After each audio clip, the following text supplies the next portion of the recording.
باللہ من الشیطان الرجیم بسم اللہ الرحمن الرحیم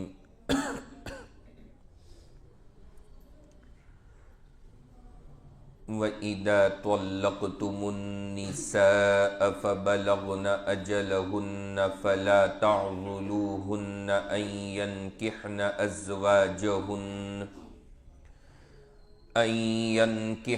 أَزْوَاجَهُنَّ إِذَا تَرَاضَوْا بَيْنَهُم بِالْمَعْرُوفِ ذَلِكَ يُوعَظُ بِهِ مَنْ كَانَ مِنْكُمْ يُؤْمِنُ بِاللَّهِ وَالْيَوْمِ الْآخِرِ ذَلِكُمْ أَزْكَى لَكُمْ وَأَطْهَرُ وَاللَّهُ يَعْلَمُ وَأَنْتُمْ لَا تَعْلَمُونَ والوالدات يرضعن أولادهن حولين كاملين لمن أراد أن يتم الرضاعة وعلى المولود له رزقهن وكسوتهن بالمعروف لا تكلف نفس إلا وسعها لا تضار والدة بولدها ولا مولود له بولده وعلى الوارث مثل ذلك فإن أرادا فصالا عن تراض منهما وتشاور فلا جناح عليهما وَإِنْ أَرَدْتُمْ أَن تَسْتَرْضِعُوا أَوْلَادَكُمْ فَلَا جُنَاحَ عَلَيْكُمْ إِذَا سَلَّمْتُمْ مَا آتَيْتُمْ بِالْمَعْرُوفِ وَاتَّقُوا اللَّهَ وَاعْلَمُوا أَنَّ اللَّهَ بِمَا تَعْمَلُونَ بَصِيرٌ صدق اللہ العلی العظیم۔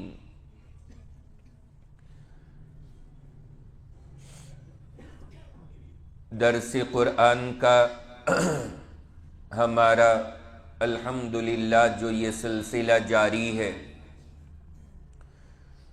گزشتہ ہفتے سورۃ البقرہ کی آیت نمبر 231 تک آپ حضرات کے سامنے اللہ کے شکر سے مکمل ہو چکی ہے۔ آج کی اس مجلس میں سورۃ البقرہ آیت نمبر 232 اور 233 یہ دو آیات تلاوت کی ہیں۔ ان آیات کی روشنی میں انشاءاللہ باتیں عرض کریں گے۔ اللہ رب العزت سے دعا فرمائیں کہ اللہ ہم تمام کو تمام باتیں صحیح سے سمجھ کر کے عمل کرنے کی توفیق عطا فرمائے۔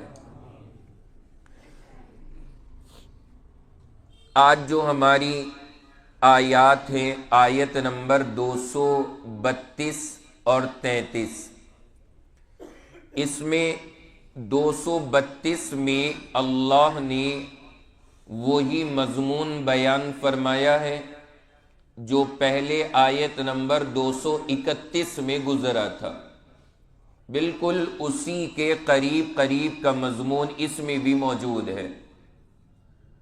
البتہ ایک دو بات اور تھوڑی سی نئی ہے جسے اللہ نے آیت نمبر 232 میں ذکر کیا، جس کا تذکرہ 231 میں نہیں تھا۔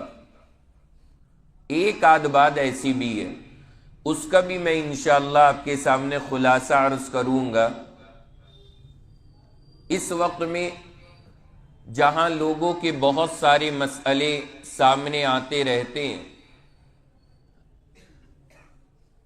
گزشتہ دنوں میں سورۃ البقرہ میں کچھ وقت پہلے آپ کو یاد ہوگا کہ مسائل حج اور عمرہ بھی آئے تھے، بڑی وضاحت کے ساتھ میں الحمدللہ اس کا سارا طریقہ، سارے آداب، سارے مسائل آپ حضرات کے سامنے عرض کر دیے گئے تھے، اور وہ سارا مذاکرہ ہوا تھا کہ حج ایک عبادت ہے، طریقہ کیا ہے، عمرہ ایک عبادت ہے، اس کا طریقہ کیا ہے۔ البتہ ایک بات اس موقع پر بیان کرنے سے رہی گئی تھی، اور اس کے بعد سے لے کر کے اب تک بے شمار بار اس بات کا سوال ہمارے پاس میں آیا اور لوگوں نے سوال کی شکل میں معلوم کیا۔ اب یہ اس مسئلے کے تعلق سے کافی دن سے باتیں سامنے آ رہی ہیں، تو میرا ارادہ یہ ہوا کہ ایک مرتبہ پہلے اس مسئلے کی تکمیل میں آپ کے سامنے کر دوں، اس کے بعد انشاءاللہ آج کی جو ہماری آیات ہیں اس کے تعلق سے میں کلام کروں گا۔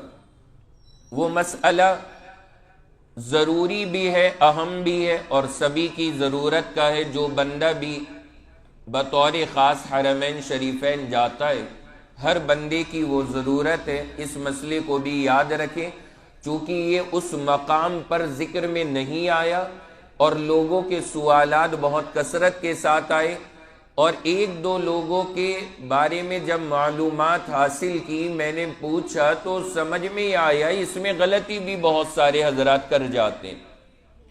اس لیے میں تھوڑا سا اس مسئلے پہ پہلے روشنی ڈالتا ہوں، اس کے بعد انشاءاللہ ان آیات پر کلام کریں گے۔ دیکھیں، بندہ جو حج یا عمرہ کرنے کے لیے جاتا ہے، اس کا جو سارا طریقہ ہے الحمدللہ وہ بیان ہو چکا ہے۔ کسی کو اگر وہ مکمل سننا ہے تو دونوں کی الگ الگ کلپس موجود ہیں۔ حج کے اوپر مکمل الگ بیان، عمرے کے مکمل طریقے پر الگ بیان موجود ہے، وہ آدمی سن سکتا ہے۔ یہاں جو مجھے مسئلہ عرض کرنا ہے کہ بعض مرتبہ جب انسان وہاں پہ جاتا ہے بطور خاص عمرہ کرنے کے لیے، کیونکہ حج میں اس طرح کی بات عموماً پیش نہیں آتی، بطور خاص حج عمرے کے اندر جب جاتا ہے تو عمرے کے سفر میں بعض مرتبہ ہمارے ساتھ میں بچے بھی جاتے ہیں، آدمی اپنی اولاد کو بھی لے کر کے جاتا ہے۔ بعض مرتبہ وہ بچے بہت زیادہ چھوٹے ہوتے ہیں، اور بعض مرتبہ بچے کم سے کم ایسے ہوتے ہیں کہ جو تھوڑے سے سمجھدار ہیں لیکن بہرحال بالغ نہیں ہوتے۔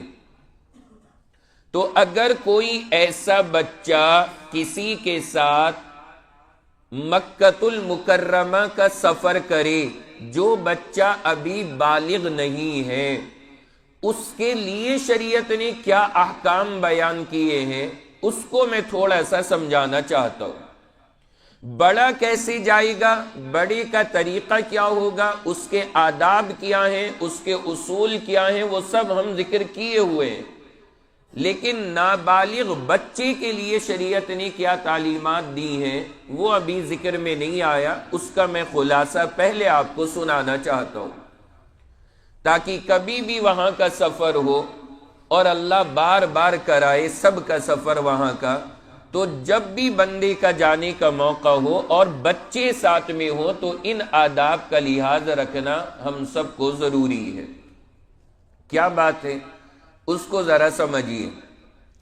دیکھیے، جو بچے اپنے بڑوں کے ساتھ مکۃ المکرمہ جا رہے ہیں وہ دو طرح کے ہیں، میں انہیں دو طرح کے حصوں میں تقسیم کرتا ہوں۔ نابالغ کی بات ہو رہی ہے، جو بالغ ہے اس کا تو پراپر طریقہ وہ ہے جو بڑوں کا ہے، وہ تو بڑوں کے حصے میں آ گیا۔ یہ وہ بچہ ہے جو ابھی بالغ نہیں ہے، لڑکا ہو یا لڑکی ہو، اس کے لیے کیا آداب بیان کیے گئے۔ تو اگر کوئی وہاں پہ جا رہا ہے اور چھوٹا بچہ ہے تو یا تو وہ اتنا چھوٹا ہوگا کہ ابھی اسے سمجھ وغیرہ ہے ہی نہیں، جیسے مثلا سال، 2 سال، 3 سال، 4 سال کے بچے یہ کچھ نہیں جانتے کہ جی یہ کیا ہے، کیا خصوصیت ہے، بس کہ کہیں آئے ہیں بات ختم، دعائیں وغیرہ نیت وہ کچھ نہیں پتا۔ تو ایک تو وہ بچے ہیں جو ابھی سمجھدار نہیں ہوئے، جنہیں عبادت کا کوئی شعور پیدا نہیں ہوا، وہ تو ایک اتنے چھوٹے بچے، ان کے مسئلے الگ ہیں۔ اور دوسرے وہ بچے ہیں جو سمجھدار ہیں تو نابالغ لیکن سمجھدار ہیں ماشاءاللہ، 10-11 سال کی عمر ہو گئی، ابھی بالغ ہوئے نہیں، بالغ ہونے کی کوئی علامت نہیں پائی گئی، اب وہ بچے ماشاءاللہ نماز وغیرہ بھی سیکھ رکھی ہے، قرآن پاک بھی وہ بچے پڑھتے ہیں، اللہ نے سمجھ دے رکھی ہے، ان بچوں کے مسئلے الگ ہیں۔ تو سمجھدار اور ناسمجھ بچوں میں فرق ہے، اس فرق کو شریعت نے کیا کہا ہے وہ ذرا آپ حضرات ذہن میں بٹھا لیں۔ اگر کوئی بچہ ایسا ہے جو ابھی بیچارہ کوئی سمجھ نہیں رکھتا، جسے کوئی شعور نہیں ہے اور بالکل چھوٹا بچہ، تو ان بچوں کے بارے میں حکم الگ اور سمجھدار کا حکم الگ۔ پہلے سمجھدار کا حکم سمجھ لیں۔ شریعت یہ کہتی ہے کہ جو سمجھدار بچہ ایسا ہے جو نیت کر سکتا ہے، نیت کر سکتا ہے، تلبیہ یعنی لبیک اللہم لبیک جو یہ وظیفہ ہے یہ پڑھ سکتا ہے، یعنی نیت کر سکتا ہے، تلبیہ پڑھ سکتا ہے، اسے اتنی نالج ہے یا اتنی صلاحیت ہے کہ کوئی پڑھوائے گا تو وہ پڑھ لے گا اگر وہ اس درجے کا ہے۔ کیا کیا کام کرنے ہیں تھوڑی سی اسے سمجھ ہے۔ ایسے نابالغ بچوں کا حکم یہ ہے کہ ان کو بڑوں کی طرح اپنی زبان سے نیت کرنی چاہیے۔ جیسے بڑا آدمی احرام کے وقت میں نیت کر رہا ہے کہ اے اللہ میں نیت کرتا ہوں عمرہ کرنے کی، تو ایسے ہی وہ چھوٹا بچہ جو سمجھدار ہے وہ اسی طرح سے نیت کرے گا، باقاعدہ طور پر تلبیہ بھی پڑھے گا، لبیک اللہم لبیک، اور جیسے بڑوں نے احرام باندھا ہے ویسے ہی وہ بھی احرام باندھے گا۔ ویسے احرام باندھنے کا مطلب یعنی اگر وہ لڑکا ہے تو صرف 2 چادریں پہنے گا، اور اگر وہ خواتین میں سے ہے تو بس نیت کرنی ہے، اور نیت کرنے کے بعد میں کیونکہ کپڑوں کی تو عورتوں کے لیے پابندی نہیں ہے، البتہ بس اتنا کرنا ہے کہ چہرے کے بارے میں جو شریعت نے ہدایت دی ہے کہ چہرہ نہیں چھپانا، بس اس کی اسے پابندی کرنی۔ یعنی بچوں کا یہ احرام بالکل بڑوں کی طرح سے ہوگا، سارا کام وہ بڑوں کی طرح کریں گے اور مکمل کام کر کے وہ اپنا احرام باندھیں گے۔ احرام بن گیا، نیت بھی ہو گئی، سارے کام۔ اب اس کے بعد وہ پہنچ گئے حرم میں۔ حرم میں پہنچنے کے بعد باقاعدہ طور پر وہ طواف بھی کریں گے، صفا مروہ پہ جا کر کے سعی بھی کریں گے، یہ سارے کام وہ خود ادا کریں گے۔ یہ سارے کام، صفا مروہ کی سعی بھی ہوگی وہ بھی کریں گے، اور اس کے بعد حلق یا بالوں کو کتروائیں گے، اور اس کے بعد احرام سے فارغ۔ بھائی بات سمجھ میں آ رہی ہے نا؟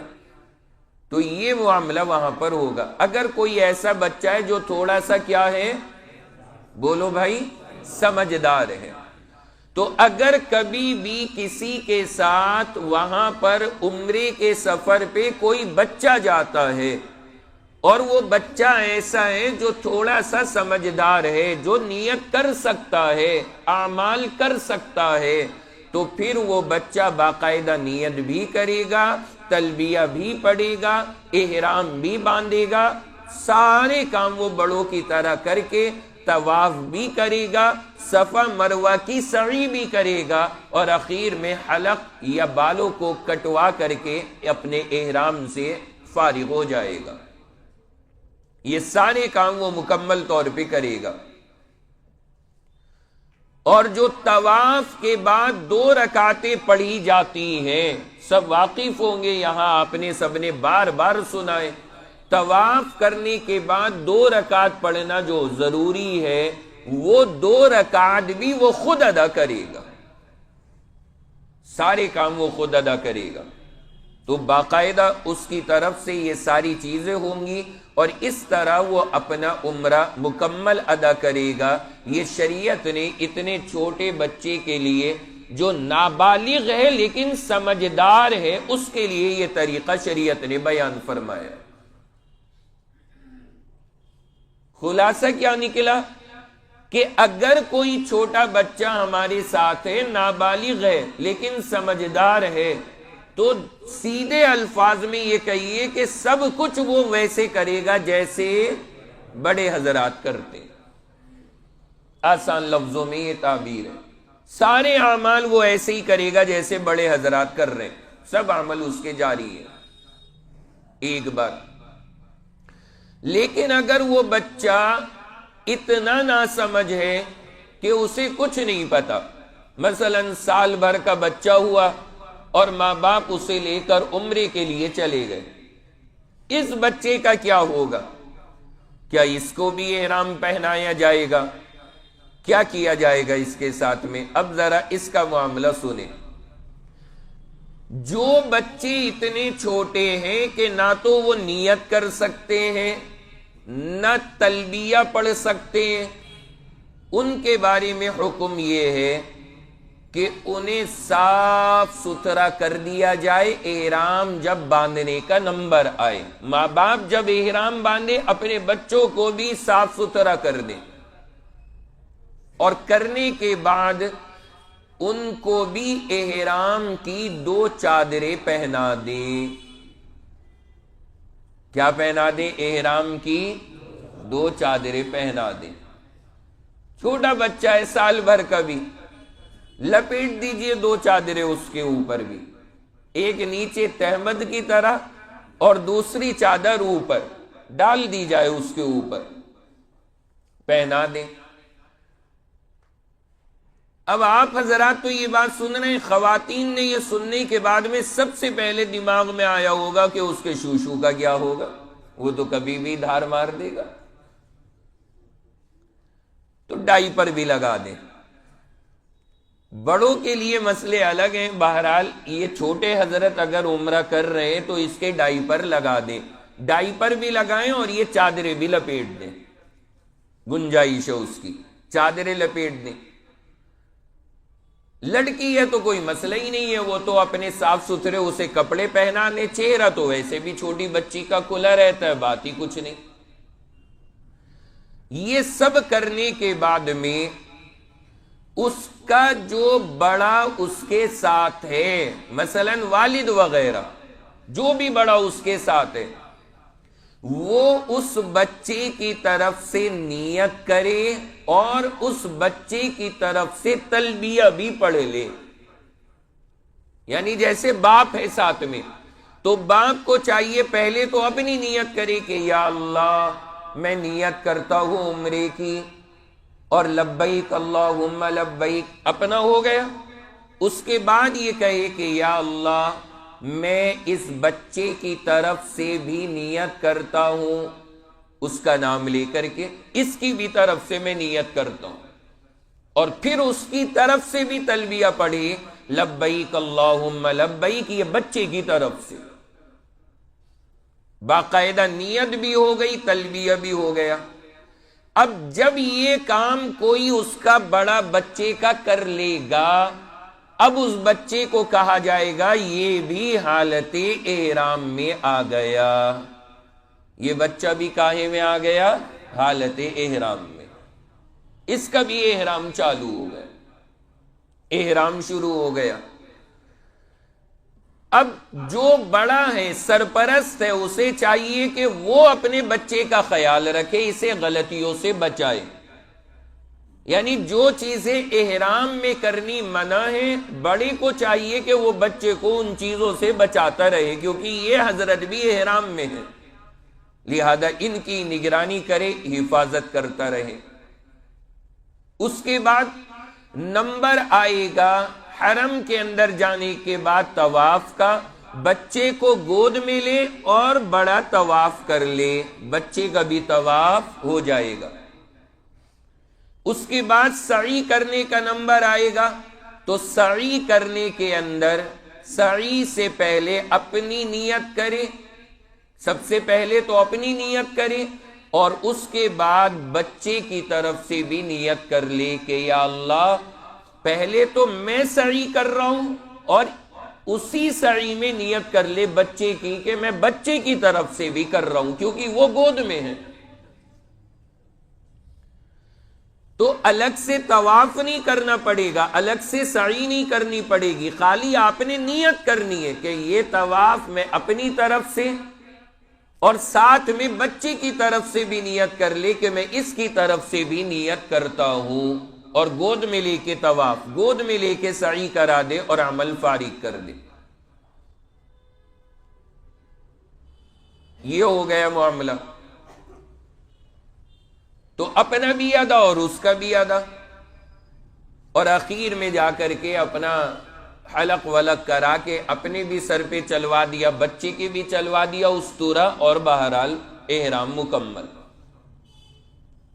لیکن یہاں پر ایک بات یاد رکھنا کہ طواف کی وہ جو 2 رکعتیں ہیں، یہاں پر نہ تو وہ بچہ پڑھ سکتا ہے اور نہ ہی اس کی طرف سے اس کے والد یا بڑا سرپرست پڑے گا. یہاں پہ وہ 2 رکعت ختم ہے، وہ کوئی بھی یہاں پہ ادا نہیں کرے گا، وہ کوئی بھی یہاں پر ادا نہیں کرے گا، ان کے ادا کرنے کی کوئی ضرورت نہیں ہے. خلاصہ یہ ہوا کہ ان بچوں کو جتنی احتیاط احرام کی آپ کرتے ہیں ان کو بھی کروائیں، بہتر طریقہ ہے. لیکن خدا نخواستہ ایک مسئلہ اخیر میں یاد رکھیں کہ اگر کوئی بچہ چاہے سمجھدار ہے یا نہ سمجھ ہے، اگر وہ احرام باندھ کے عمرہ کر رہا ہے اور کوئی کام اس کا غلط ہو گیا، وہ نہیں کر سکا صحیح طریقے پر، تو بچے پہ کوئی دم یا کوئی جرمانہ لازم نہیں ہوگا. شریعت نے کوئی اس کا جرمانہ نہیں رکھا، وہ سب اس کی غلطیاں معاف ہیں. اب بات سمجھ میں آ گئی نا؟ تو یہ چیز ہمیں اور آپ کو ذہن میں رکھنی چاہیے کہ اگر اللہ تعالی ہمیں ایسا موقع عطا فرمائے تو بندے کو چاہیے کہ اس کا لحاظ کرتے ہوئے وہاں پہ جائے، اور ان بات کا خیال رکھنا چاہیے. یہ عرض میں نے یہ تفصیل اس لیے کی کہ کچھ لوگ آئے، ابھی 2 نمونے، 2 مسئلے عجیب آئے میرے سامنے. ایک صاحب سے میں نے پوچھا کہ آپ بچے کو لے کر کے گئے، اس کے کیا کیا آپ نے؟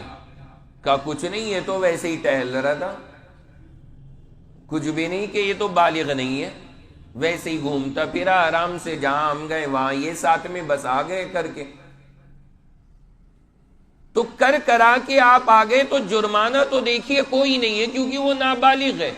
آپ نے احرام نہیں باندھا، آپ نے عمرے کی نیت نہیں کرائی، سب کچھ ختم کر دیا، تو جرمانہ کوئی نہیں کیونکہ وہ نابالغ ہے. لیکن اس جگہ کا ادب و احترام کا تقاضا یہ ہے کہ اس کو بھی آپ جس طرح سے طریقہ بتایا گیا وہ طریقہ فالو کرائیں تاکہ اس جگہ کی ادب کی رعایت ہو سکے. اس کا جو مقام ہے اس جگہ کا، اس کی ہم اور آپ رعایت کر سکیں. تو یہ جب ہوگی جب ہمیں طریقہ پتہ ہوگا. اور دوسرا جو تھا معاملہ جو ابھی 3-4 دن پہلے سامنے آیا، وہ تو انتہائی عجیب. کیا؟ ان کے ساتھ بچہ گیا 10 سال کا، اور اس نے احرام باندھا، اور احرام باندھنے کے بعد اس نے کوئی غلطی کر دی جس سے دم لازم ہوتا ہے. انہوں نے کسی سے پتہ کیا کہ یہ غلطی ہوئی ہے اور ہمارا چھوٹا بچہ ہے. اس نے کہا کہ جی جب احرام میں ہے چاہے چھوٹا بچہ ہو آپ کو اب دم دینا پڑے گا. اور انہوں نے مجھے بتایا کہ ہم وہاں پر اس کا دم دے کر کے آئے ہیں. 18,000 روپے جناب والا قربانی دے کر کے اس کی طرف سے پھر واپس تشریف لائے، اور اب آ کر کے مسئلہ ذکر کیا کہ اس بچے نے تو ہمارا دم نکلوا دیا تھا. اب آ کے کہہ رہے کہ کان پکڑ لیے، آج کے بعد نہیں لی جانا. میں نے کہا کیوں نہیں لی جانا، کیوں گھبرا گئے؟ پھر انہوں نے یہ رودا سنائی کہ اس نے تو دم واجب کرا کے دم نکلوا دیا. میں نے کہا اصلی دم تو اب نکلے گا جب میں بتاؤں گا کہ دم واجب ہی نہیں ہوا تھا، اب آئے گا مزہ دم کا. تو اس لیے یہ مسئلے میں نے عرض کی آپ کے سامنے. ایسا لگا مجھے کہ یہ آج کل چونکہ کریز ہے عمرے کا، اور اچھی بات ہے، بہرحال لوگ جا رہے ہیں کثرت کے ساتھ میں، تو بچے بھی جاتے ہیں. تو ہمیں باقاعدہ پتہ ہونا چاہیے کہ بچوں کے ساتھ میں کیا رویہ کرنا ہے جب ہم انہیں وہاں کے مبارک سفر پہ ساتھ میں لے جائیں. تو یہ اس کا پورا طریقہ ہے جو الحمدللہ آپ حضرات نے اس وقت میں یہ سنا ہے. بھائی یاد ہو گئے سب کو؟ یہ تھی ایک بات جو میں عرض کرنی چاہ رہا تھا. اس کے بعد اب آپ آگے بڑھیں. اب جو مجھے اصل آیت ہے آج ہماری، آیت نمبر 232، اس کو ذرا سمجھیے. یہ آیت نمبر 232 بڑی قریب ہے اس والی آیت کے جو آیت نمبر 231 آپ نے پچھلے ہفتے سنی تھی. لیکن ایک بات اللہ نے اس میں بڑی اہم بیان کی ہے، میں اس لیے اسے دوبارہ سنا کر کے اس بات کی وضاحت آپ کے سامنے کرنا چاہتا ہوں. کیا فرماتے ہیں اللہ؟ آیت سنیے.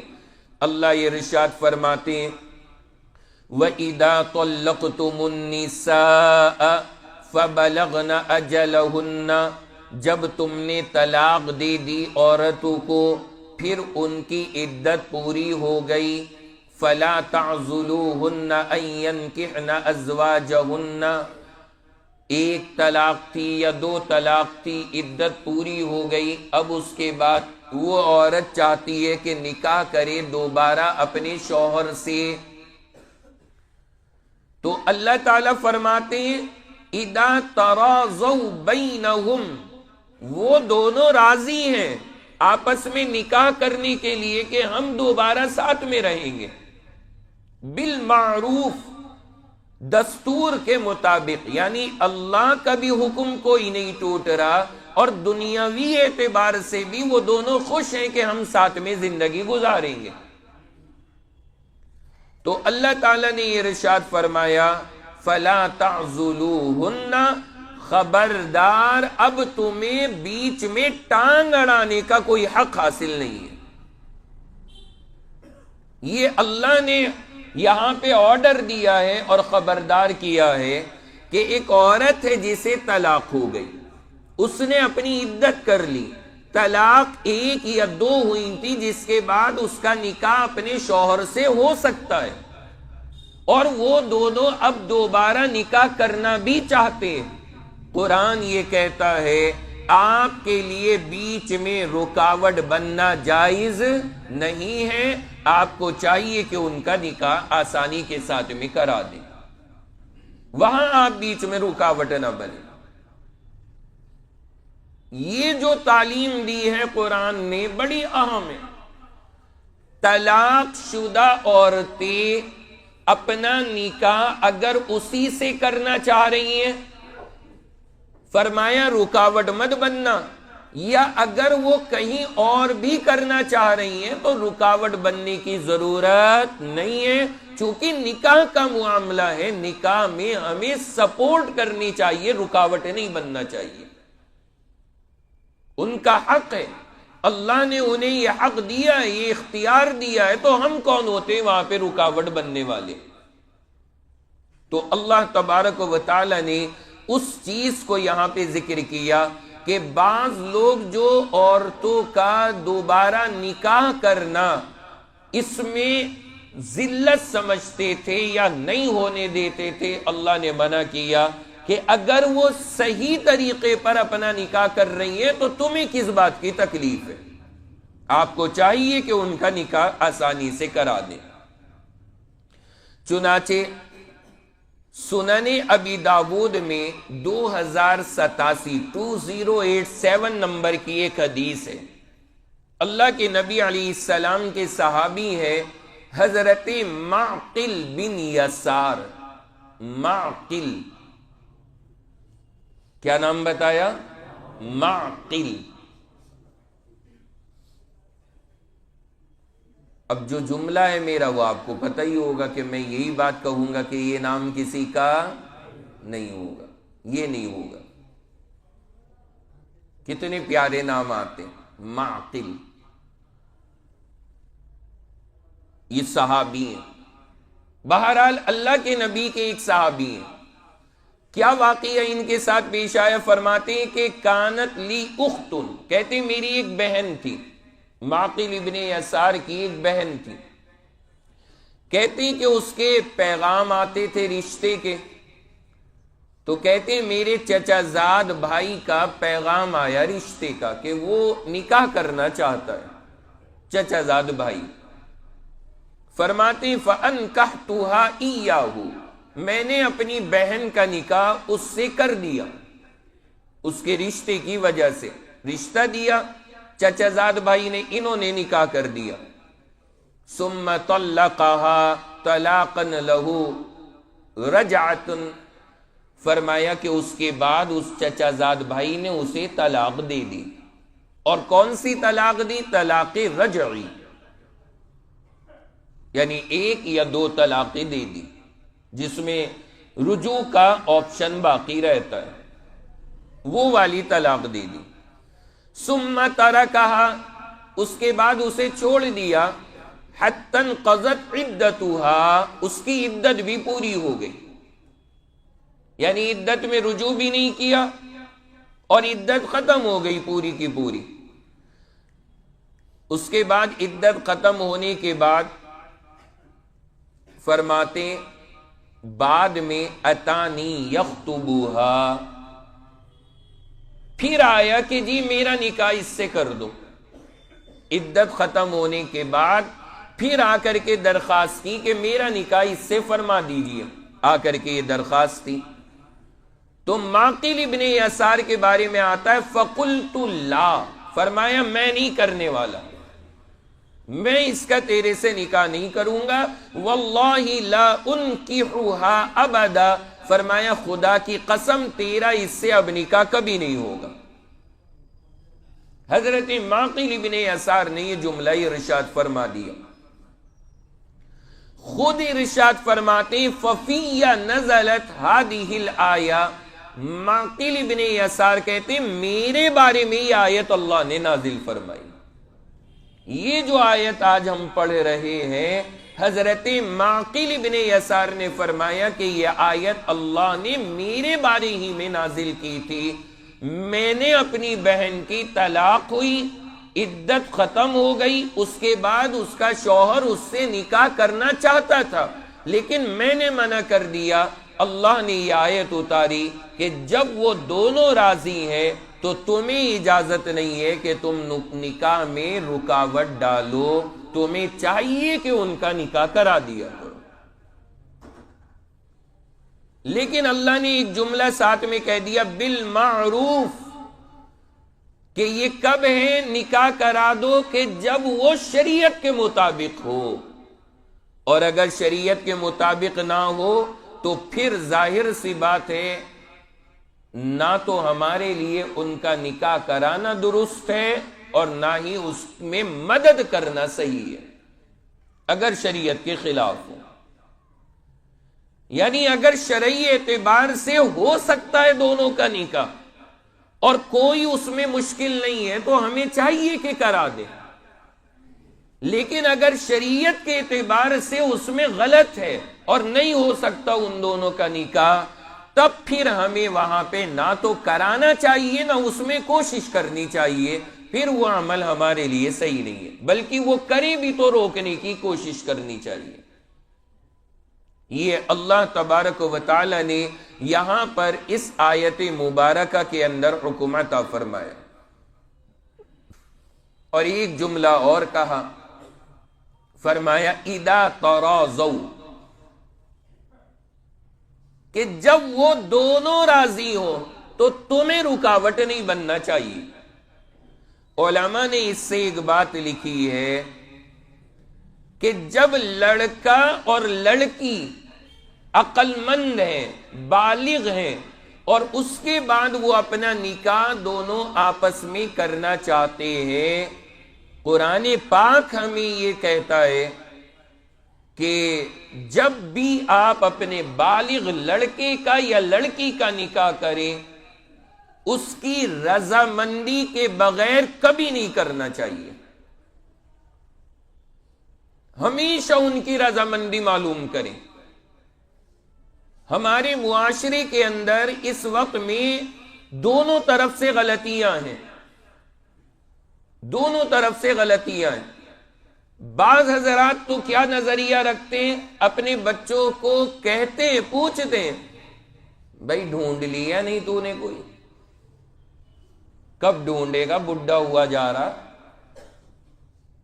بتا بھائی جلدی ہمیں کام آسان کر، ہمارا ایڈریس بتا اس کا، ہم جائیں اور جا کر کے۔ تو کچھ لوگ تو اس حد تک ایڈوانس چل رہے 6G کی رفتار سے، اور کچھ کیسے رشتہ بھی دیکھ آئیں گے، لڑکا بھی دیکھ لیں گے، کاروبار بھی دیکھ لیں گے، گھر بھی دیکھ لیں گے، کچن بھی دیکھ آئیں گے، ٹوائلٹ باتھ روم بھی دیکھ کر آ جائیں گے، اس کے خاندان کا نسب نامہ نکلوا کے تحقیق کر لیں گے، سب کرنے کے بعد اوکے کر دیں گے، تاریخ طے کر دیں گے، اور لڑکے اور لڑکی سے پوچھنے کی بھی زحمت نہیں کرتے کہ بھائی تو بھی راضی ہے یا راضی نہیں ہے۔ کچھ لوگ ایسے بھی سب کچھ بھی کر دیں گے لیکن ان کی رضامندی نہیں معلوم کرنی۔ یہ دونوں ایکسٹریم اس میں جا رہے ہیں، اس کو ہمیں اعتدال میں لانا پڑے گا۔ شریعت اس چیز کی تعلیم نہیں دیتی۔ قرآن کہتا ہے اذا تراضوا، جب سمجھدار ہیں، بالغ ہیں، ان کا نکاح ان کی رضامندی سے ہونا چاہیے، بغیر رضامندی کے نکاح صحیح نہیں ہے، اس انداز میں نکاح نہیں کرانا چاہیے۔ رضامندی معلوم کریں، پوچھیں ان سے کہ بیٹا یا بیٹی تمہارا ہم فلاں جگہ نکاح کرنا چاہتے ہیں، اس کی یہ صفاتیں، یہ خصوصیات ہیں، آپ کی رائے کیا ہے، بتاؤ، تمہیں کوئی اعتراض تو نہیں ہے، کر دے بات پکی وہاں پر۔ ایک بار کم سے کم ایک مرتبہ تو پوچھنا چاہیے نا بچوں سے۔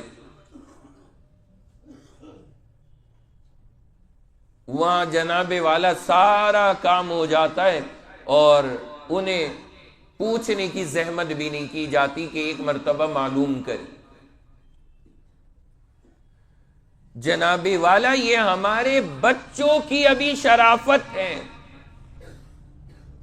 یہ ہمارے معاشرے کی اچھی تہذیب کی بات ہے کہ بچے آج بھی اپنے ماں باپ کی ریسپیکٹ کرتے ہیں اور ان کے فیصلوں کی عزت رکھتے ہیں، ورنہ بالغ ہونے کے بعد میں وہ کہیں بھی جا کر کے کسی سے بھی نکاح کر لیں اور ایجاب و قبول کر لیں، ظاہر سی بات ہے شریعت کہتی ہے نکاح ہو جائے گا، منعقد ہو جائے گا، انہیں اس کا شریعت نے حق دیا ہے۔ لیکن اگر وہ ہماری رضامندی سے چل رہے ہیں تو پھر ہمیں بھی چاہیے کہ ان سے بھی ذرا مشورہ کرا کریں، اس کا لحاظ کیا کریں اپنے معاشرے میں، ایسا محسوس نہ ہو کہ جبرن تھوپ دیا جا رہا ہے ان کے سر پر، وہ انداز نہیں ہونا چاہیے۔ تھوڑا سا صلاح مشورہ، تھوڑی سی رائے، تھوڑا سا مذاکرہ، یہ ضروری ہے ہمارے لیے۔ جو بیٹھے ہوں گے نا یہ اس کمپنی کے لوگ یہاں اس وقت میں اندر خوش ہو رہے ہوں گے، آ جائے نا مفتی صاحب ہمارے ٹاپک پہ، ہم مظلوموں کی بھی سن لی، ہماری بھی آواز بلند ہوئی۔ تو بہرحال مسئلہ جو ہے وہ ہم نے عرض کرنا ہے، وہ کسی کے موافق ہو یا مخالف، وہ اپنی جگہ، لیکن یہ قرآن کی تعلیم ہے کہ بچوں سے اجازت لیں، اس کے بعد میں کہیں قدم بڑھائیں، اس انداز میں نہیں کہ بس سارا کام کر دیا اور گلے میں رسی ڈال کے کسی کے ہاتھ میں دے دیا کہ لے بھائی لے جا، یہ طریقہ ذرا مناسب نہیں ہے، ان سے مشورہ ضرور لیں۔ اور دوسری جانب میں ایک بات کہوں گا، یہ تو بڑوں کے لیے ہدایت ہے کہ آپ کو چاہیے کہ بچوں کی رائے لیں، اور اگر کوئی بچہ بتاتا ہے اور کہتا ہے کہ جی فلاں جگہ میرا نکاح کر دیجئے، تو اگر وہاں پہ کوئی پریشانی نہیں ہے، ظاہری کوئی دقت نہیں ہے، خاندانی اعتبار سے وہ آپ کے ہم پلہ ہے، تو پھر آپ کو کر بھی دینا چاہیے۔ اس میں آدمی کو زیادہ سوچ و بچار نہیں کرنا چاہیے، ورنہ اس کے نقصانات آگے بڑے خطرناک ہوتے ہیں جو آج کل دیکھنے میں آ رہے ہیں۔ یہ تو سرپرستوں کو ہدایت ہے، لیکن دوسری جانب بچوں کو کیا ہدایت ہے وہ میں عرض کر دوں تاکہ بیلنس بن جائے بات کا۔ شریعت یہ کہتی ہے کہ آپ اپنے بڑوں کی رائے کا احترام کریں، یا آپ کی زندگی کامیاب بنانے کے لیے بہتر طریقہ ہے اگر آپ بڑوں کی رائے کا احترام کریں گے۔ یہ زندگی کو خوبصورت بنانے کا بہترین طریقہ ہے۔ کس معنی کر؟ یہ جو آج کل ٹرینڈ چلا ہوا ہے اور سب ایک اس پر چل رہے ہیں کہ جی لو میرج، اور کہتے ہیں یہ اچھی ہے، بلکہ اب تو لو میرج کی تو بات بہت پیچھے رہ گئی، اب تو ٹرائی والی میرج کر کے پہلے ٹرائی کرتے ہیں کہ جی گاڑی صحیح چلے گی یا نہیں، اسے آج کل کہا جاتا ہے لیو ان ریلیشن شپ۔ اب یہ آ گیا، یعنی خالی مذاکرہ موبائل پہ نہیں ہو رہا چیٹنگ کے ذریعے کہ ہاں بھائی تجھے کون سا کلر پسند ہے، تجھے کون سا کیا بولتے ہیں کپڑا پسند ہے، کون سی برانڈ کا جوتا پسند ہے، چاکلیٹ کون سی پسند ہے۔ یہ چونچلے بازی تو بہت پیچھے رہ گئی۔ اب یہ کہتے ہیں کہ ایک ساتھ میں رہو، ساری چیزیں شوہر بیوی کی طرح ایک ساتھ میں، اور سال 2 سال زندگی گزار کے پھر دیکھیں گے ہاں صحیح سے ایڈجسٹ ہو رہے ہیں یا نہیں ہو رہے ہیں۔ اگر ہو رہے ہیں تو ٹھیک ہے، ورنہ تو اپنے راستے کسی اور کو دیکھنا، میں اپنے راستے میں کسی اور کو دیکھوں۔ بات اب یہاں تک آ گئی، ٹیسٹنگ پیریڈ رکھ دیا گیا۔ یہ بیوقوفیاں ہیں، ہم اسے اپنا کلچر اور یہ سمجھنا یہ اسٹینڈرڈ ہے، یہ بے وقوفی ہے، جہالت ہے، حیوانیت ہے انسان کے اندر۔ مطلب ہم کیا کہنا چاہ رہے ہیں کہ دنیا جو اب تک چلی آ رہی ہے ماشاءاللہ نکاحوں کے طریقے پر اور انداز میں، یہ سارے بے وقوف تھے، انہیں تو کوئی زندگی کا طریقہ ہی نہیں پتا تھا، کوئی آداب ہی نہیں پتا تھے۔ میرے بھائی میں ایک بات عرض کرتا ہوں، یاد رکھیے گا، اللہ نے نکاح وہ لفظ بنایا ہے، بندہ جیسے ہی امام کے آگے بیٹھ کے کہتا ہے میں نے نکاح قبول کیا، اس جملے میں وہ تاثیر ہے، یقین مانو لاکھ گھنٹے بات کر لو وہ محبت نہیں آتی جو اس ایک جملے سے اللہ دونوں کے دلوں میں پیدا فرما دیتے۔ اس ایک جملے کی تاثیر کیا زبردست ہے، یہ اس کو پتا ہوگا جس نے حلال طریقے پر یہ عمل کر کے دیکھا۔ ان سے پوچھیں کہ اس جملے میں کیا تاثیر ہے۔ صرف اتنا جملہ کہنے کے بعد میں کیسی ہمدردی ایک دوسرے کے لیے آتی اور کیا محبت کا سیلاب دل کے اندر آتا ہے۔ یہ ہے وہ تاثیر جو اللہ نے فطری طور پہ رکھی ہے۔ اور یہ ہم سب کا سوچنا کہ جی سال بھر لیو ان ریلیشن شپ میں رہ لو اور ایسے ہی زندگی گزار لو اور ٹیسٹ کرو کہ ہاں اس کا سبزی مجھے پسند آ رہی یا نہیں، یہ کام کاج صحیح کر رہا یا نہیں، ہماری آپس میں بن رہی یا نہیں، تو میرے بھائی یاد رکھنا کہ اس سے کچھ بھی ہونے والا نہیں ہے۔ آپ ڈیٹا اٹھا کر کے دیکھ لیں آن لائن، کتنی ایسی ریلیشن شپ ہیں جو آگے چل کے کامیاب ہو رہی ہیں۔ آپ سب اٹھا کے دیکھ لیں، سب آپ کے فنگر ون کلپ پر آپ کو سب مل جائے گا۔ تو سب چیزیں موجود ہیں۔ یہ جو اسلام نے ایک پراپر طریقہ شادی کا دیا، اس کی برکات الگ ہیں، فوائد الگ ہیں اور اس کے نتائج الگ ہیں۔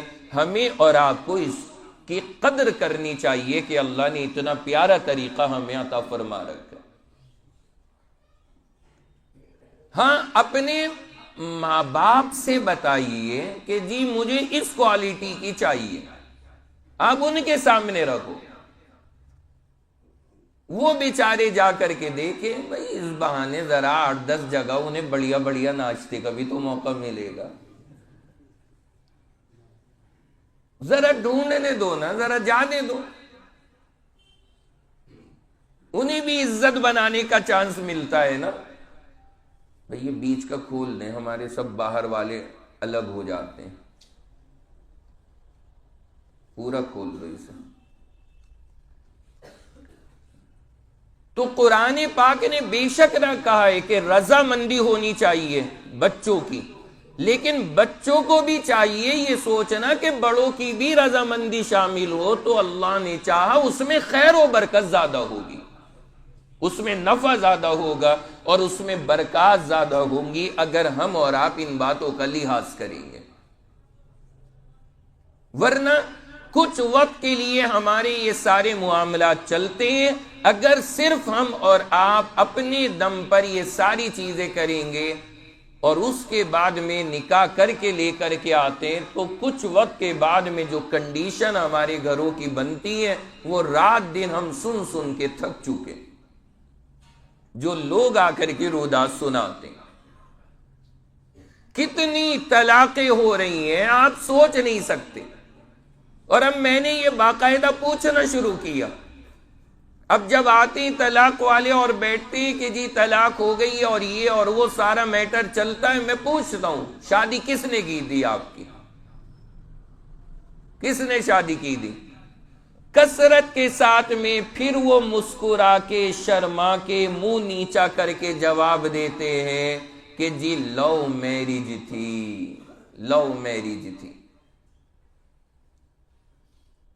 جب تو بڑا سینہ تان کے کہ باپ کو بھی کہہ دیا خبردار تجھے ہمارے میٹر میں بولنے کی ضرورت نہیں،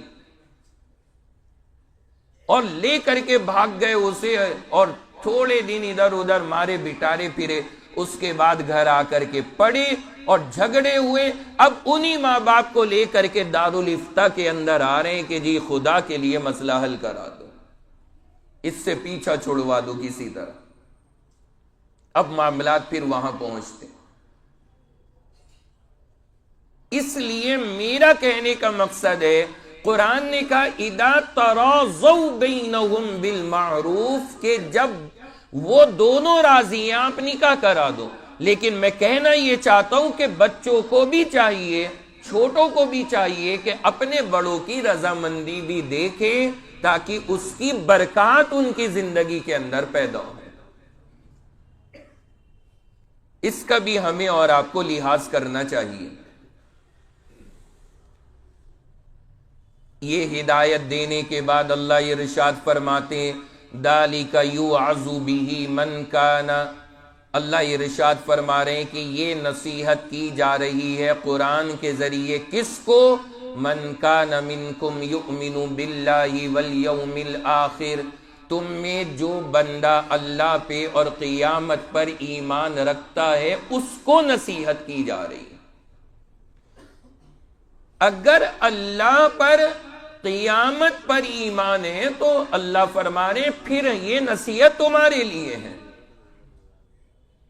یعنی کسی کے نکاحوں میں رکاوٹ نہ بنو، نکاح کو آسان کرو، دوسروں کی رضامندی پر خود خوش رہنے کی عادت ڈالو۔ یہ ساری ہدایات دے کر اللہ فرما رہے یہ نصیحت اس کے لیے جس کا ایمان اللہ پر ہوگا، اور جو بے ایمان ہے اللہ پر اس کا ایمان ہی نہیں ہے، اللہ فرماتے پھر ان نصیحتوں پہ وہ کیوں عمل کرے گا؟ اس کے لیے تو یہ ساری چیزیں ہیں ہی نہیں۔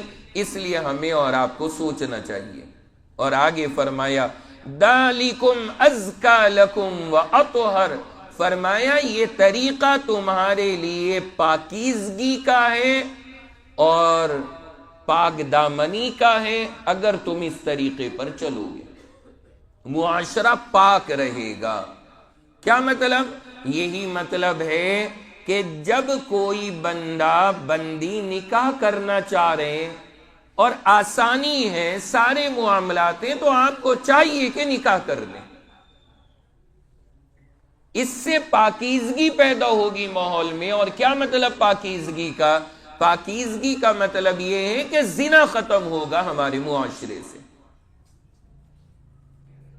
آج ہم سب کے یہاں پر نکاح اتنا مشکل عمل ہوا اور زنا اتنا آسان کہ تصور نہیں کر سکتے۔ اور ہمارے بڑے، ہمارے سرپرست اگر بچہ نکاح کر لے اسے گھر سے نکالنے کو تیار ہے، اور اگر وہ زنا کر لے تو اس کی سپورٹ میں کھڑے ہونے کو تیار ہے۔ نکاح کر لینے سے دشمنیاں کر لیتے ہیں اولادوں سے کہ تو نے نکاح کیوں کیا بغیر اجازت کے۔ اور اگر اولاد زنا کر کے آ جائے، کسی کی عزت سے کھلواڑ کر کے آ جائے، یہاں ماں باپ اس کا کیس لڑنے کے لیے اپنی ساری دولت خرچ کر دیتے۔ ہم نے زنا کو اچھا سمجھا اور نکاح کو ہم نے مشکل بنایا۔ وہ نتائج ہیں جس کا معاشرہ ہمارے سامنا کر رہا ہے۔ کتنے نوجوان آج اس کنڈیشن میں ہیں، بچے اور بچیاں اس حالت میں ہیں کہ وہ صاف صاف طور پہ کہتے ہیں، اپنے بڑوں سے بھی کہہ دیتے ہیں کہ نکاح کرو، ہمیں خطرہ ہے گناہ میں مبتلا ہونے کا، لیکن بڑوں کے کان پہ جو تک نہیں رینگتی اور وہ اس کی طرف کان بھی نہیں لگاتے۔ اولاد خود اپنے منہ سے کہہ رہی ہے، اس سے بڑی اور کیا بات ہوگی۔ ہمیں خود چاہیے کہ ہمیں جب لگے کہ ہاں ہمارے بچوں کو ضرورت ہے نکاح کی، تو سب سے پہلے اس عمل کو انجام دے دیا کریں، ورنہ کیا فائدہ وہ زنا میں مبتلا ہوں گے اور ادھر ادھر غلط طریقوں کے اوپر جائیں گے۔ ان سب سے بہتر ہے کہ آپ صحیح طریقے پر ان کا یہ عمل مکمل کرا دیں تاکہ غلطیوں کا امکان نہ رہے۔ نکاح کینس بڑھتے چلے جا رہے ہیں، بڑھتے چلے جا رہے ہیں، عمریں بڑھتی چلی جا رہی ہیں معیار، لیکن ہوتے نہیں نکاح۔ اب 30 سال تو ہمارے معاشرے میں نا اسٹینڈرڈ سیٹ ہو گیا کہ 30 سے پہلے تو نام بھی مت لینا شادی کا۔ اگر کوئی لڑکا مسکراتا ہوا، شرماتا ہوا کہہ دے جی ہمیں بھی دیکھ لو شادی کے لیے، اپنے ماں باپ سے کہ جی ہمارا بھی رشتہ دیکھ لو، ڈانٹ دیتے، یہ آیا شادی کرنے والا، دیکھنا کتنا سا ہے ابھی۔ وہ 25-26 سال کا ہٹا کٹا آدمی بیٹھا ہے اور ماں باپ سمجھتے ہیں یہ تو ابھی دودھ ہی پی رہا ہے، دودھ پیتا بچہ ہے، یہ تو ہمارا منا ہے، اس کا کہاں سے شادی کر دیں، یہ تو ہماری منی ہے، اس کی ہم کیسے شادی کر دیں، ابھی یہ تو بچی ہے، ابھی سے کیسے شادی ہو جائے گی۔ یہ سب تصورات ہیں، لیکن معاشرہ کس ڈگر پہ چل رہا ہے میرے سے زیادہ تو آپ کو پتہ ہے۔ کون بچہ ہے اور کون چچا بن چکا ہے یہ تو آپ سب جانتے ہیں، سب کو پتہ ہے ہمارے معاشرے کی حالت۔ یہ خالی اپنی ناکامی چھپانے کا طریقہ ہے کہ جی شادی نہیں کری جا رہی۔ کیسے کوئی آج کے دور میں اپنے جذبات پہ کنٹرول کرے گا، ذرا طریقہ بتا دیں۔ یہ باتیں میں اس لیے کہہ رہا ہوں، نوجوان آ کے خود بیٹھ کر کے التجا کرتے ہیں کہ جی کیسے کریں نکاح، سمجھ میں نہیں آ رہا، اور گناہ سے کیسے بچیں یہ ہماری قابو سے باہر ہے۔ اب ہم بھی انہیں کیا بتا دیں کہ تم یہ طریقہ اختیار کرو، کیا طریقہ بتایا جا سکتا ہے؟ نہیں بچ پاتا آدمی گناہوں سے، نہیں ہو پاتا آدمی سے کنٹرول۔ تو ہمیں اور آپ کو اس کا اہتمام کرنا چاہیے، معاشرے میں یہ بری عادتیں ختم کریں، وقت پر شادی کا نظام بنائیں، یہ سب سے بہتر چیز ہے۔ یہ 20 سال سے لے کر کے 25 کے بیچ کی جو عمر ہے، یہ گولڈن ایرا کہہ سکتے ہیں، بیسٹ ٹائم آپ کہہ سکتے ہیں، اس میں چاہے لڑکا ہو یا لڑکی، ہر ایک کی ہر حال میں شادی ہو جانی چاہیے۔ اور ہمارے یہاں لڑکے 30 تک پہنچ جاتے ہیں، تب ماں باپ کہتے ہیں لا بھائی اب دیکھنی شروع کرو کوئی لڑکی۔ وہ پتہ لگا 32 تک جا کے لڑکی ٹکرائی، 34 میں شادی طے ہوئی، اور 40 میں تو یہ بڑے میاں ہو گئے۔ 40 میں تو بڑھاپا ہے۔ قرآن کیا مانتا ہے، شریعت کیا مانتی ہے؟ 40 کے بعد میں آپ ڈاؤن فال ہے آپ کا، اب ہر دن آپ بوڑھے ہو رہے۔ یہ جو 15 سے لے کر کے 25 کا دور ہے، یہ ہے آپ کے 15 سے 20 کا دور جوانی کے چڑھنے کا، 20 سے لے کر کے 30 تک کا جو دور ہے یہ ہے انتہائی شباب کا، اور 30 سے لے کر کے 40 تک یہ جوانی کا اخیر حصہ ہے، اور 40 کے بعد میں بڑھاپے کی ابتدا ہے۔ اب بیچارہ دولہا بن رہا 40 کا جا کر کے۔ اور میں نے غالباً سنایا ہوگا، ایک صاحب تو آئے تھے، وہ کہ دعا کرا رہے ہیں شادی کی، دعا کر دیں شادی ہو جائے، نکاح ہو جائے۔ سنایا تھا میں نے غالباً آپ کو کہ جی، میں نے کہا کیا دقت؟ مطلب کی نہیں ٹکرا رہی، مطلب کی نہیں ٹکرا رہی، دعا کر دیں آپ۔ پھر میں نے ایک بار پوچھا، میں نے کہا عمر مبارک، عمر مبارک؟ فرمایا کہ 45 سال۔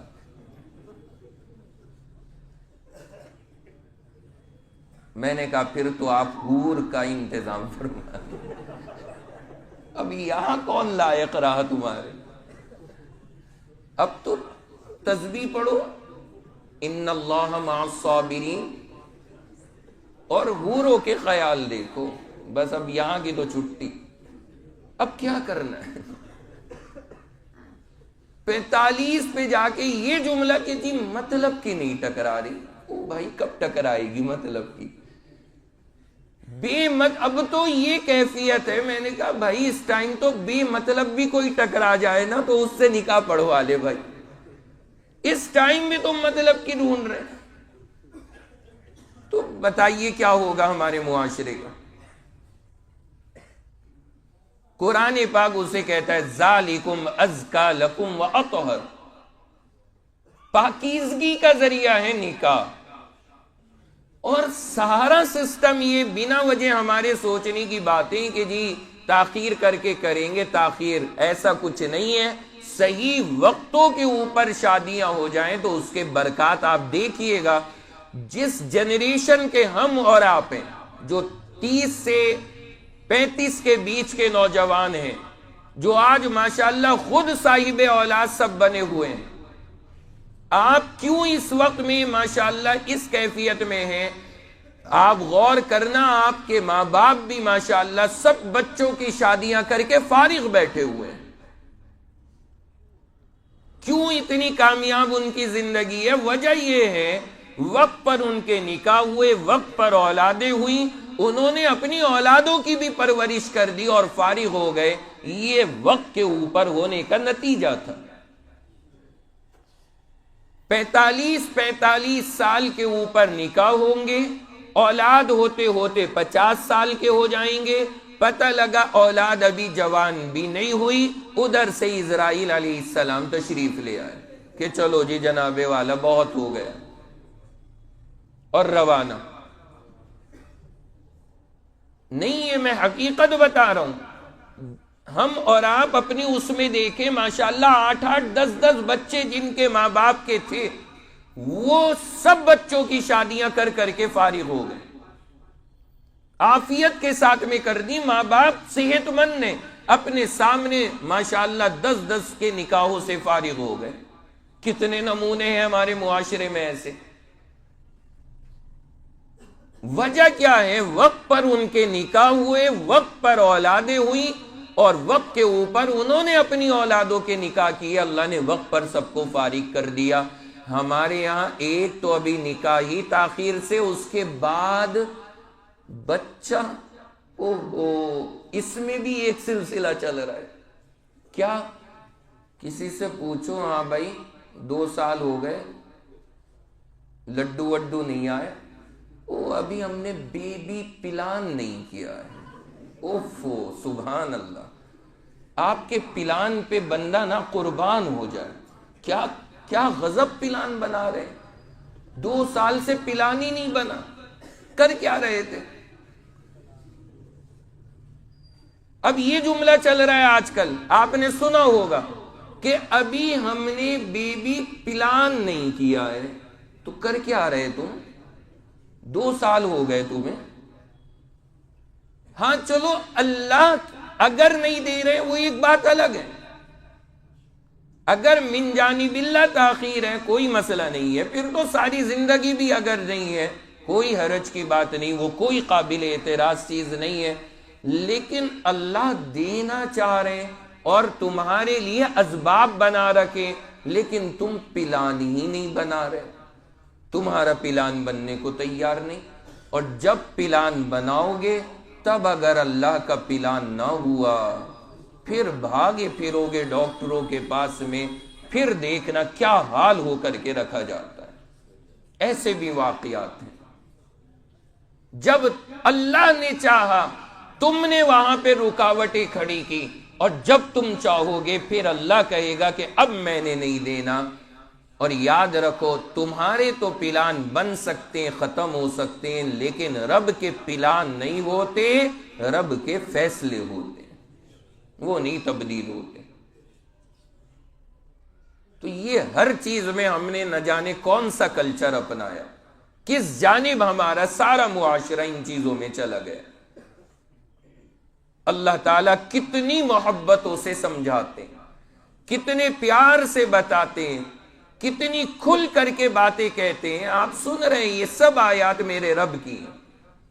اذا تراضوا، اللہ کہتے ہیں جب دونوں راضی ہیں تو تم لوگ زیادہ رکاوٹیں نہ ڈالو، اولاد خود تیار ہے نکاح کے لیے تو تم کیوں رکاوٹیں پیدا کرتے؟ آگے کہتے ہیں ذالکم ازکا لکم واطہر، یہ پاکیزگی کا ذریعہ بنے گا، پاک دامنی کا ذریعہ بنے گا، عزتیں محفوظ رہیں گی، معاشرہ حرام کاریوں سے بچے گا اگر ان چیزوں کا اہتمام ہوگا، وقت کے اوپر نکاح ہوں گے اور نکاحوں میں کوئی رکاوٹیں نہیں پیدا کرے گا، اس سے پاک دامنی پھیلے گی۔ تو اس کو اللہ تبارک و تعالی نے آیت نمبر 210 کے اندر بیان فرمایا، اور اخیر میں اللہ نے کہا واللہ یعلم وانتم لا تعلمون۔ اللہ فرماتے ہیں بندو یاد رکھنا، اللہ جانتا ہے تم نہیں جانتے، اللہ ہے علم رکھنے والا، تمہیں نہیں ہے علم۔ کیا مطلب؟ اللہ کہہ رہے ہیں کہ جو بات میں نے تمہیں بتائی ہے ہو سکتا ہے تمہارے دماغ میں نہ آئے، ہو سکتا ہے تمہیں اس پر اعتراض ہو کہ نہیں جی ایسے صحیح نہیں ہے، لیکن اللہ کہہ رہے ہیں اتنا یاد رکھنا، اللہ کو صحیح علم ہے، تمہیں صحیح علم نہیں ہے، لہذا جو بات اللہ فرما رہے ہیں اللہ کہتے ہیں کہ عافیت اسی میں ہے کہ تم اسے مان لو، عافیت اسی میں۔ تو اس چیز کا بندے کو خیال رکھنا چاہیے اور دھیان کرنا چاہیے کہ جی ہمیں اور آپ کو ان باتوں کی طرف توجہ کرنی ہے، اپنے معاشرے کو اگر ہمیں حلال پر لانا ہے، حرام سے بچانا ہے، تو فکر کے ساتھ یہ کام ہمیں وقت کے اوپر کرنے پڑیں گے، تبھی ہمارا معاشرہ حرام کاریوں سے بچ سکتا ہے۔ ورنہ ایک بندہ جسے بھوک لگی ہے اسے آپ بہلا کر کے کبھی گیم میں لگا دیا، کبھی گھمانے لے گئے، 2 4 5 منٹ تو دماغ ہٹا سکتے ہیں، لیکن جیسے ہی ادھر سے دماغ ہٹے گا پھر بھوک کی طرف جائے گا، پھر وہ اس جانب اپنا دماغ لے کر کے جائے گا۔ یہ فطرت اللہ نے رکھی ہے۔ اسی طرح اگر کسی کو عمر ہو گئی ہے نکاح کی اور پھر وہاں پر نکاح نہیں ہوا اور وہاں پر یہ کیفیت نہیں ہوئی، تو چاہے اسے سمجھا کر بجھا کر اسے دین کی باتیں بتا کر تھوڑے وقت کے لیے اس کا ذہن ضرور ہٹ جائے گا، لیکن ہر کچھ وقت کے بعد دماغ پھر اس کا حرام کی طرف جائے گا، پھر دماغ اس کا حرام کی طرف جائے گا۔ ان چیزوں کا اگر ہم خیال کریں گے، اللہ فرماتے ہیں کہ پھر یہ چیز تمہارے لیے بہتر ہے، تمہارا معاشرہ پاک صاف رہے۔ اور واقعی ہم جب غور کرتے ہیں سمجھ میں آتا ہے کہ جتنی بھی پریشانیاں ہیں، جتنی بھی دقتیں ہیں، وہ سب اس بنیاد پر ہے کہ وہ جو تعلیمات اللہ نے ہمیں عطا فرمائی تھی، ہم نے اور آپ نے ان تعلیمات کو فراموش کر دیا۔ وہ تعلیمات ہمارے سامنے نہیں ہے، اس لیے ہمارا سارا کا سارا معاشرہ ان چیزوں میں پریشان ہے۔ اور ایک اہم چیز جو اس آیت مبارکہ سے سمجھ میں آتی ہے، کیا؟ اللہ کے انداز پہ آپ غور کریں۔ اللہ نے قانون تو بتایا کہ جب اولاد راضی ہے، وہ نکاح کرنا چاہتے ہیں، آپ کو چاہیے کہ سپورٹ کریں، آپ نکاح میں اسباب پیدا کریں نکاح کے، یہ تو بتا دیا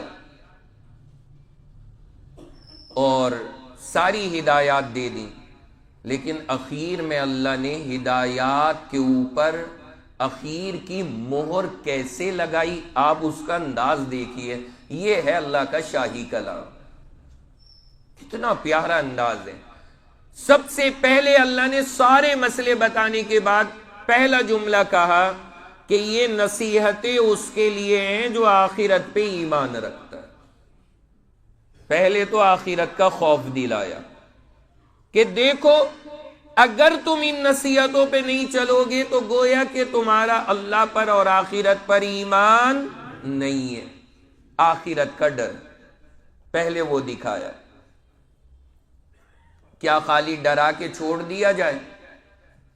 کوئی بھی قانون جب آپ کسی کو دیں، خالی ڈرا کے نہ دیں۔ اللہ نے اگلا اسٹیپ، اگلا کام کیا کیا؟ اللہ نے فرمایا کہ یہ مت سوچنا کہ صرف یہ تمہاری آخرت کی بھلائی ہے، اللہ نے فرمایا اس میں تمہیں دنیا کے اندر بھی پاک دامنی حاصل ہوگی، ان تعلیمات پہ چل کے۔ یعنی اس قانون کا بینیفٹ کیا ہے وہ بھی ذکر کر دیا۔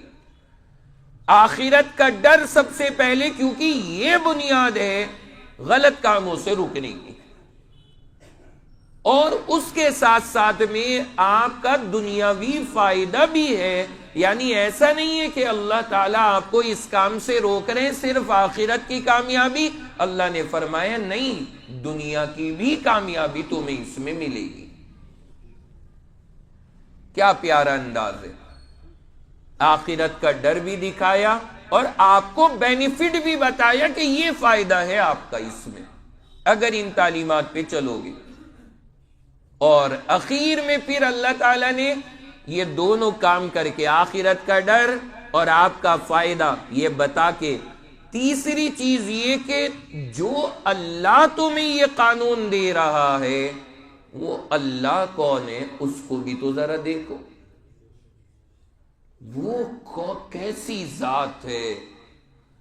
تمہارا یقین ہے اس بات پر کہ وہ سب سے بڑا ہمدرد ہے ہمارا، اس رب سے بڑا خیرخواہ ہمارا کوئی اور نہیں ہے۔ اللہ کہتے ہیں جب مجھے تم اپنا سب سے بڑا خیرخواہ سمجھتے ہو تو جو میں تمہارے لیے مشورہ دے رہا ہوں اس میں تم مجھے عمل کیوں نہیں کرتے؟ اگر خیر خواہ تم نے اللہ کو سمجھا ہے تو جو مشورہ اللہ نے دیا عمل بھی کرو نا اس پر۔ کیا پیارا انداز ہے۔ میں یہ کہا کرتا ہوں یہ ہے وہ طریقہ جو بندے کو عمل پہ کھڑا کر دیتا ہے۔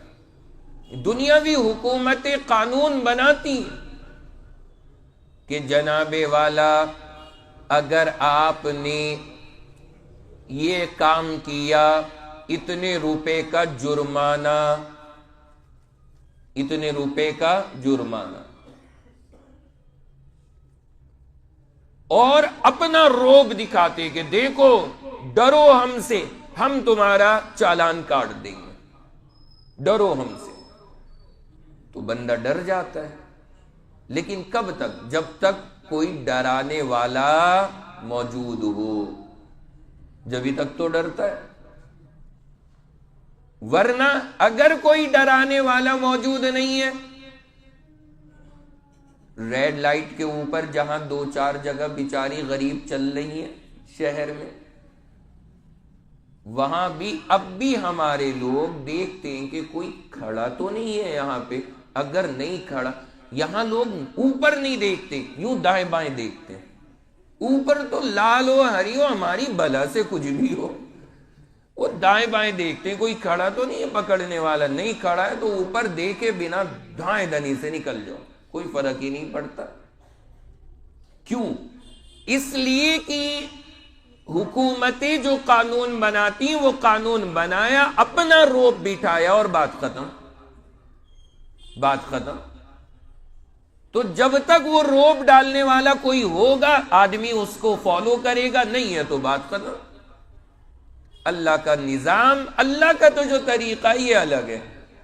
اللہ کہتے ہیں قانون میرا یہ ہے، اور سب سے پہلی بات یہ یاد رکھو اگر تم نے نہ مانا تو آخرت میں تو میرے پاس آؤ گے، حساب بڑھیا والا لوں گا۔ بندہ پہلے ہی گھبرا جاتا ہے۔ دوسرا، اللہ کہتے ہیں کہ یہ قانون تمہارے لیے بھی بڑا فائدہ مند ہے، اگر تم اس پر چلو تمہیں اس کا فائدہ ملے گا، تو بندے کو شوق بھی پیدا ہو جاتا ہے کہ ہاں یہ کام کرنا چاہیے، اس میں میرا فائدہ بھی ہے، فائدہ بھی دکھ گیا۔ اور اگر تم نے ادھر ادھر دیکھ کر کے گڑبڑی کرنے کی کوشش کی، اللہ نے فرمایا پھر یہ یاد رکھنا تمہیں یہ قانون دینے والا کون ہے؟ کون ہے وہ؟ اللہ۔ اسے کسی کیمرے کی ضرورت نہیں ہے، وہ ہر لمحے ہر جگہ دیکھ رہا ہے۔ یہ ہے وہ تصور جو آدمی کو تنہائی میں بھی حرام کام سے روکتا ہے۔ یہ ہے وہ اسلام کی خاصیت جو بندے کو اکیلے میں بھی حرام کام سے روک دیتی ہے۔ یہ خصوصیت دنیاوی قوانین کے اندر موجود نہیں ہے، اس لیے وہیں تک انہیں بندہ فالو کرتا ہے جہاں تک کوئی کرانے والا کھڑا ہو، اور جہاں کوئی نہ ہو بندہ لات مار کے قانون آگے بڑھ جاتا ہے۔ لیکن اسلامی قوانین کی یہ شان ہے، اللہ نے کہا کہ آخر میں یہ دیکھ لو کہ یہ قانون دینے والا اللہ ہے، لہذا 7 تالوں کے اندر بھی اگر تم بند ہو، تو پھر یوسف آپ کو نمونہ دیتے ہیں کہ جب زلیخا وہاں پر 7 تالوں میں بند کر کے ایک طاق کے اندر اس نے اپنا خدا رکھ رکھا تھا، اس پر لے جا کے کپڑا ڈال دیا۔ حضرت یوسف نے پوچھا یہ کیوں ڈالا؟ کہا کہ یہ ہمیں ایسا کام کرتا ہوا دیکھے گا تو اچھا نہیں لگے گا، اس لیے میں نے یہ کپڑا ڈال دیا تاکہ یہ دیکھ ہی نہ سکے۔ تب حضرت یوسف نے وہ تاریخی جملہ کہا ہے کہ زلیخا تیرے کو تو اپنے خدا سے شرم آئی اور تو نے اس پہ کپڑا ڈال دیا، لیکن میں اس خدا سے کیوں شرم نہ کروں جو 7 زمینوں کے نیچے بھی مجھے ہر لمحے ایک ایک حرکت کو دیکھنے والا۔ مجھے تو اس رب سے اور زیادہ شرم کرنی چاہیے۔ یہ جملہ کا اور وہاں سے نکل گئے۔ یہ جذبہ جو آتا ہے یہ صرف آپ کو یہ تعلیمات اسلامی عطا کرتی، تنہائی میں بھی قانون کو ماننے کا جذبہ، یہ خصوصیت اللہ نے اس مذہب کے اندر پیدا فرمائی، ان تعلیمات کے اندر پیدا فرمائی۔ تو اس انداز میں یہ حکم دیا گیا اور احکام یہاں پر آپ کے سامنے ذکر کیے گئے۔ تو یہ ہے سورۃ البقرہ آیت نمبر 232 اس وقت میں جس کا یہ آپ نے درس سنا ہے۔ اس کے بعد 233 ہے، اس کا میں صرف ترجمہ آپ کو سنا دے رہا ہوں اور اتنا ہی وقت ہے، پھر انشاءاللہ اس کی وضاحت ہم آئندہ ہفتے شروع کریں گے۔ آیت بڑی اہم ہے، صرف اس کا ترجمہ سن لیجئے، جو آئندہ ہفتے اب آیت ہماری انشاءاللہ آئے گی۔ کیا آیت ہے؟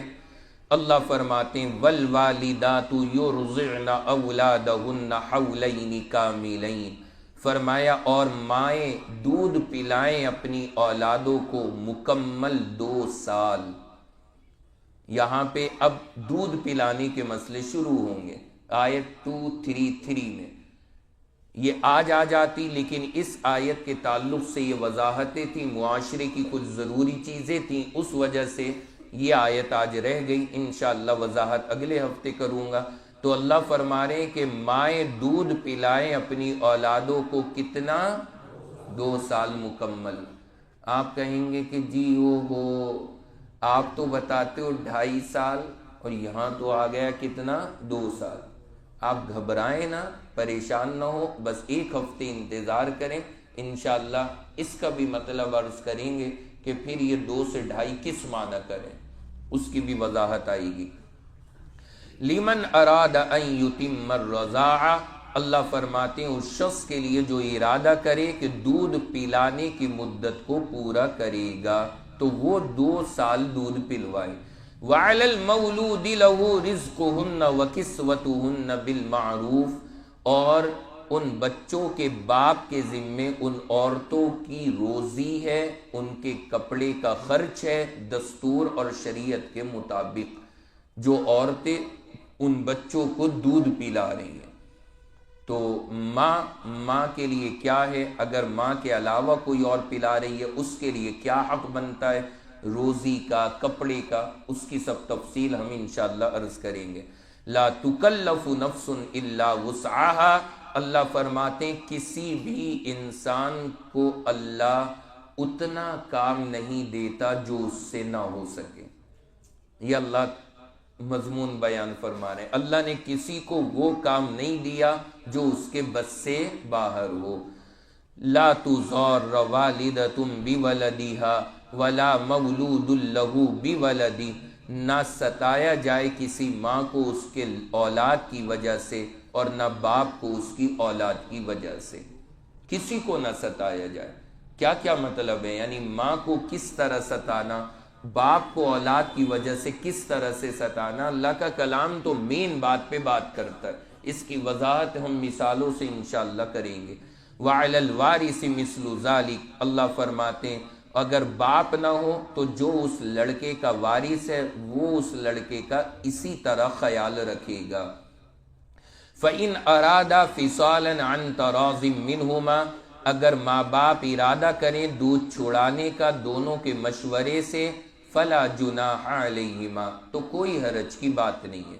یعنی 2 سال نہ پلا کر ماں باپ کی رائے بنے کہ پہلے ہی دودھ چھڑا دے تو کیا چھڑا سکتے، یا دودھ 2 سال پلانا ہی ضروری ہے؟ اس سلسلے میں اللہ نے یہ قانون بیان فرمایا۔ وَإِنْ أَرَدْتُمْ أَن تَسْتَرْضِعُوا أَوْلَادَكُمْ، اور اگر تم ارادہ کرو کہ ماں کے علاوہ کسی دوسرے سے اپنی اولاد کو دودھ پلواؤ، یعنی آدمی چاہتا ہے کہ میں بیوی کا دودھ نہیں کسی عورت کا دودھ دوسری کا اسے پلواؤں اپنی اولاد کو، تو کیا یہ صحیح ہے یا غلط ہے؟ کس طرح سے صحیح اور کس طرح غلط ہے پھر اس کے یہ احکام ہیں۔ فَلَا جُنَاحَ عَلَيْكُمْ اِذَا سَلَّمْتُمْ مَا آتَيْتُمْ بِالْمَعْرُوفِ، اللہ کہتے ہیں کہ تمہیں کچھ خاص صورتوں میں اس کی اجازت ہے کہ ماں کے علاوہ دوسری عورت کا دودھ پلاؤ، لیکن پھر جس نے پلایا ہے اسے بھی وہ دو جو دستور کے مطابق دیا جاتا ہے، یعنی اس کی خدمت کا بدلہ اس کو دو۔ وَاتَّقُوا اللَّهَ وَاعْلَمُوا أَنَّ اللَّهَ بِمَا تَعْمَلُونَ بَصِيرٌ، اور اللہ سے ڈرتے رہنا اور یاد رکھنا کہ اللہ تمہاری حرکتوں کو دیکھ رہا ہے۔ یہ آخر میں اللہ نے پھر یہ جملہ کہا ہے کہ یاد رکھنا اللہ تمہاری حرکتوں کو دیکھ رہا ہے۔ یہ ہے آیت مبارکہ جو آئندہ ہفتے ہماری آئے گی انشاءاللہ، اور پوری تفصیل کے ساتھ میں اس آیت پر کلام ہوگا۔ اللہ تبارک و تعالی سے دعا فرمائیں کہ اللہ ہم سب کو جو باتیں عرض کی گئی ہیں ان باتوں پر اہتمام سے عمل کی توفیق عطا فرمائے، معاشرے کو حرام سے اور گندی چیزوں سے، زنا سے، بے حیائی سے اللہ ہمارے پاک فرما دے، اور سنتوں کا اہتمام اللہ ہم سب کو نصیب فرمائے۔ وآخر دعوانا ان الحمد للہ رب العالمین۔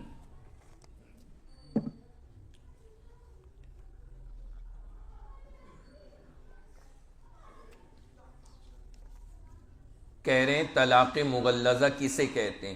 طلاق مغلظہ کہا جاتا ہے وہ 3 طلاق کو، جو مسئلے آپ نے سنے تھے نا، اس میں 1 اور 2 دی ہیں، وہ ہیں طلاق رجعی، اور اگر کسی نے دے دی ہے 3 طلاق، وہ کہلاتی ہیں طلاق مغلظہ۔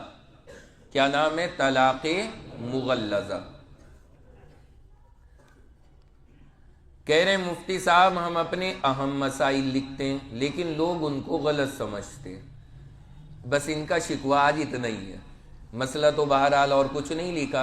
ان کے کہنے کا مقصد یہ ہے کہ یہ اپنی ضرورت کی باتیں لکھ کے یہاں بھیجتے ہیں، اور لوگ سوچتے ہیں کہ جی لوگ کیا پوچھ رہے ہیں۔ تو بھائی دیکھیں، لوگوں کا تو میں کچھ کہہ نہیں سکتا، باقی میں اسی لیے آپ کے ہر سوال کی قدر کرتا ہوں، میں کسی سوال کو آپ کے ہلکے میں نہیں لیتا۔ میں یہ کہتا ہوں کہ ہو سکتا ہے آپ میں سے جو سوال یہاں آ رہے ہیں کوئی ایسا ہو کہ آپ کو لگے کہ یہ کچھ بھی نہیں ہے، لیکن ہو سکتا ہے دوسرا بندہ بیچارہ اسی میں پھنسا ہوا ہو۔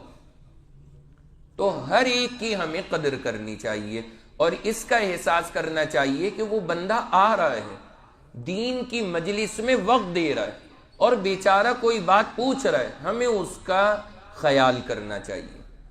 تو اس لیے میں دل سے یہ کرتا ہوں کہ بھائی آپ کچھ بھی پوچھیں، کیسی بھی بات پوچھیں، کوئی حرج کی بات نہیں ہے، بہرحال ہو سکتا ہے آپ اسی میں اٹکے ہوئے ہوں، تو اس میں کوئی حرج نہیں ہے، پوچھا کریں۔ باقی دوسروں کو بھی چاہیے کہ وہ ایسوں سے بدگمانی نہ کریں۔ بدگمانی پہ مجھے یاد آیا، ابھی جو ہمارا چینل ہے واٹس ایپ کا، اس پر اوپر جو ہماری بہنیں بیٹھتی ہیں ان کی طرف سے ایک شکایت آئی۔ کیا؟ انہوں نے کہا کہ جی مفتی صاحب ہم درس میں آتے ہیں، اوپر بیٹھ کے درس سنتے ہیں، اور یہاں ماشاءاللہ درس کے اندر مسئلے ہی مسئلے آتے رہتے ہیں، تو کہنے لگیں کہ ہم ان مسئلوں کو نوٹ کرتے ہیں اپنے پاس میں۔ اور کیسے؟ مثلا کوئی جی میل پہ جا کے سیو کر رہا ہے، کوئی موبائل میں نوٹس کی اپلیکیشنز ہیں اس میں جا کر کے سیو کر رہا ہے کہ آج کے درس کے اندر یہ باتیں بتائی گئی ہیں، تو اس نے اس کے نوٹس تیار کیے۔ تو ان بہنوں نے کہا کہ جو وہاں پہ کچھ برانڈیڈ عورتیں رہتی ہیں، برانڈیڈ عورتیں مطلب وہ جو 60+ ہو جاتی ہیں، وہ انہیں ٹیڑھی نگاہ سے دیکھتی ہیں۔ دیکھو کتنی بگڑی ہوئی، یہاں بھی لگی ہوئی، یہاں بھی نہیں باز آ رہی، یہاں بھی جو ہے نا یہ لگی ہوئی ہے۔ وہ کیا سوچتی ہیں؟ وہ سوچتی ہیں شاید یہ کسی سے چیٹنگ کر رہی ہے۔ تو میں ایک بات عرض کروں گا کہ جو کوئی اس طرح بیٹھ کے لکھ رہا ہے آپ اس کے بارے میں بدگمانی نہ کریں۔ بھئی وہ جو بیچارہ وقت نکال کے یہاں آ رہا ہے، چیٹنگ کرنے کے لیے تو ساری زندگی، سارا گھر، آدمی کا سب کچھ موجود ہے، صرف ہفتے میں کوئی ایک ہی دن یہیں بیٹھ کے تھوڑی چیٹنگ کرے گا، وہ تو سب جگہ ہو رہی ہے۔ جو کوئی بیچارہ یہاں بیٹھ کر کے لکھ رہا ہے آپ اس سے نیک گمان رکھیں۔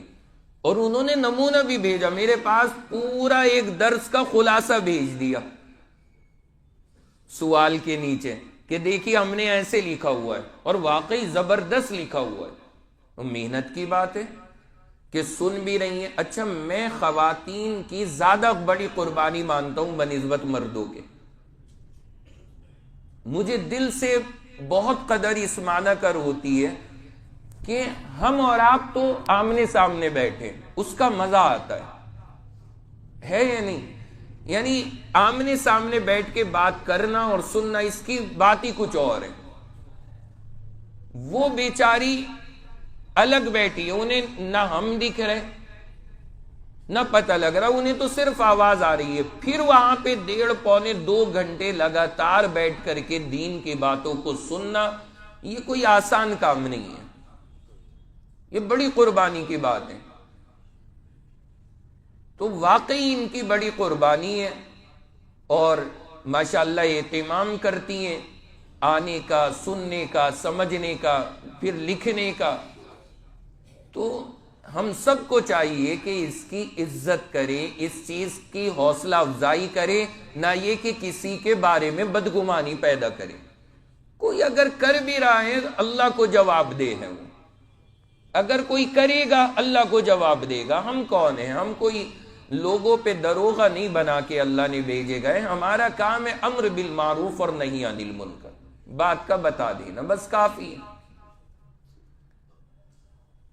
اسی لیے خواتین آتی بھی بڑے اہتمام سے۔ مجھے ایک صاحب کہنے لگے کہ جی مفتی صاحب ہماری بہنیں جب درس میں آتی ہیں نا تو کیا ہوتا ہے،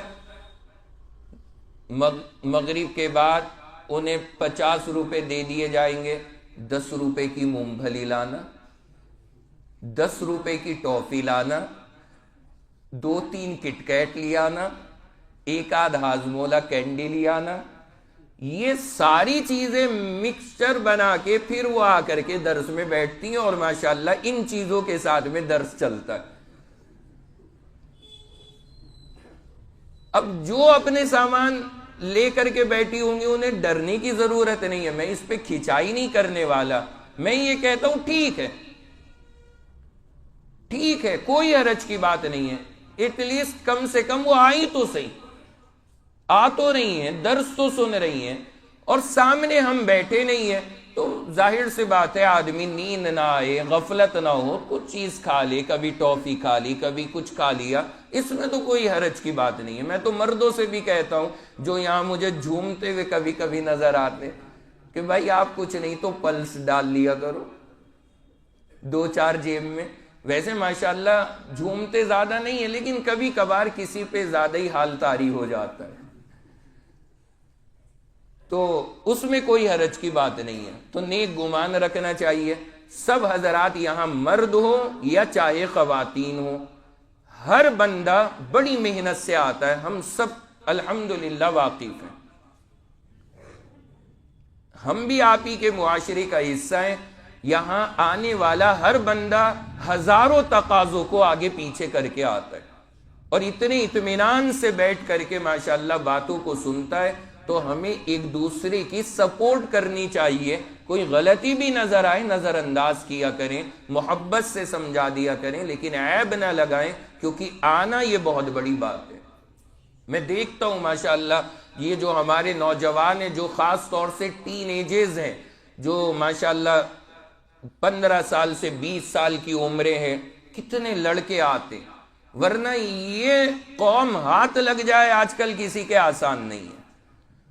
اچھا اس سے بڑی عمر کے افراد، ان کے تقاضے اپنے الگ ہیں، وہ بھی ماشاءاللہ آ رہے ہیں، جو ہمارے ضعیف لوگ ہیں وہ بھی، ورنہ تو ظاہر سی بات ہے آپ کو پتہ ہے 2.5 گھنٹے چائے کی دکان پہ لگ جاتے ہیں، لیکن بندہ وہ سب قربان کر دیتا ہے اور آ کر کے اہتمام سے بیٹھتا ہے۔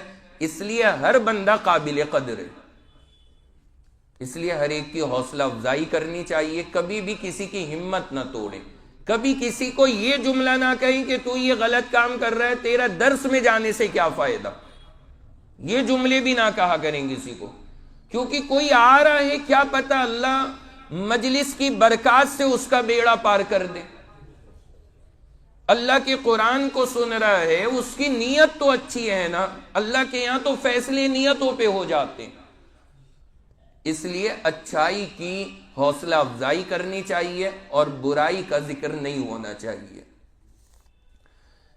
یہ پوچھ رہے ہیں خضرہ نام صحابیہ کا ہے کیا آپ کی خادمہ تھیں؟ دیکھیں حضور کی خادماؤں میں مجھے کوئی خضرہ نام کی نہیں ملی، اب ہو سکتا ہے لکھنے میں کچھ غلطی ہوئی ہو، باقی واللہ عالم، لیکن خضرہ نام کی کوئی خاتون نہیں تھی۔